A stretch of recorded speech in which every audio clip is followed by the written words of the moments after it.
Hello everyone, it's me Neha Misra. Today we'll learn value chapter 6 that is the aim. The aim का मतलब क्या होता है? हमारा लक्ष्य. लक्ष्य को हम एम बोलते हैं. हर एक व्यक्ति की एम होती है. चैप्टर स्टार्ट करने से पहले देखिए कि ऊपर में क्या लिखा है लेसन के बारे में. All people have some aim in life. हर एक व्यक्ति की एम होती है, but all of them do not succeed because they do not focus attention on them aim fully. सभी को सक्सेस नहीं मिलती क्योंकि सभी उस पर टोटली फोकस नहीं करते, अटेंशन नहीं देते. इसलिए we should focus attention on our aim with all our ability so that we can be able to achieve it. हमें अपनी जितनी भी कैपेसिटी है, जितनी अपनी एबल है, एबिलिटी है, वो सारी करनी चाहिए अपने गोल्स को अचीव करने के लिए. We should be clear in our mind what we want and how we want. हमें अपने दिमाग में ये क्लियर रखनी चाहिए कि क्या हमें चाहिए और कैसे हमें चाहिए. If we include in our focus our other unrelated things too they will only obstruct the realisations of the aim. The story of Arjun is a fine example. यहाँ पे जो स्टोरी दे रखे है जिसमें अर्जुन के बारे में दे रखा है वो इसी के लिए है. ये बहुत अच्छा एग्जाम्पल है जिसमें ये सिखाया गया है कि कैसे हम अपने जो गोल्स होता है, जो एम होता है, उस पर हम फोकस करके अपने एम को अचीव करते हैं. See let's start the chapter. Drona was the teacher of Pandava and Kaurava princes. जो राजकुमार होते हैं, कौरव और पांडव जो पांडव और कौरव जो राजकुमार थे, उसका जो गुरु था द्रोणा, वो गुरु था, टीचर था, उसको सिखाता था. He taught them the art of warfare.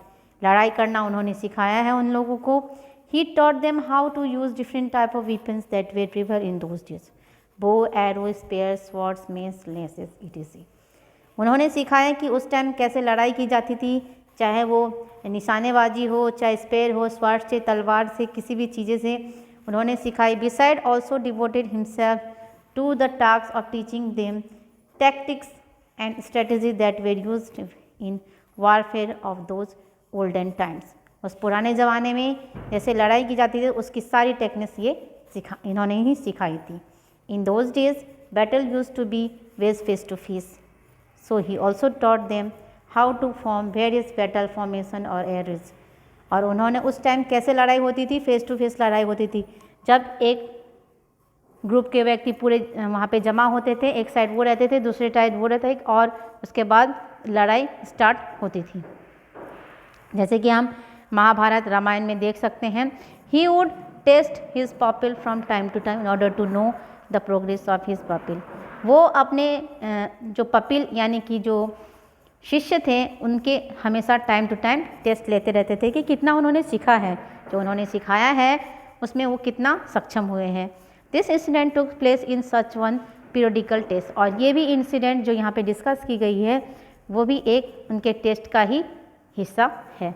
Drona took a wooden parrot and place on a tree branch. Then he lined up the princes in order of their age. He said, "Today I will test your skills archery."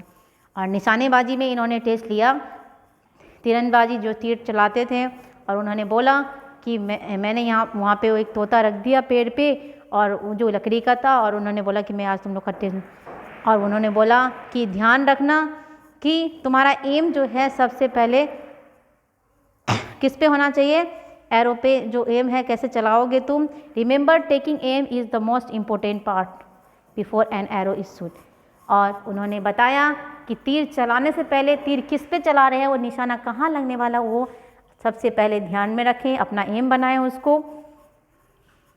और जैसे कि मैंने आपको बताया है, देखिए line से इन्होंने अरेंज किया है यहाँ पे, और यहाँ पे वही वुडन पैरोट यहाँ पे रखा हुआ है. Now let's see the next. Your task for this test is to be aim and shoot at the birds eyes. और तुम्हारा टास्क क्या है, इस बर्ड को शूट करना कहाँ पे, आइज पे, यानी कि आँख पे. Yudhishthira was the eldest of the princes, so Drona called him and order take him at the birds eyes but don't shoot until I see. और वो बोलते हैं सबसे पहले युधिष्ठिर को बुलाते क्योंकि वो सबसे बड़ा था वहाँ, और वो बोलते हैं कि तुम एम बनाओ कि तुम्हें उसके आँख में निशाने चलाने हैं, लेकिन जब तक मैं ना बोलूँ तब तक अपना जो तीर है वो चलाना नहीं।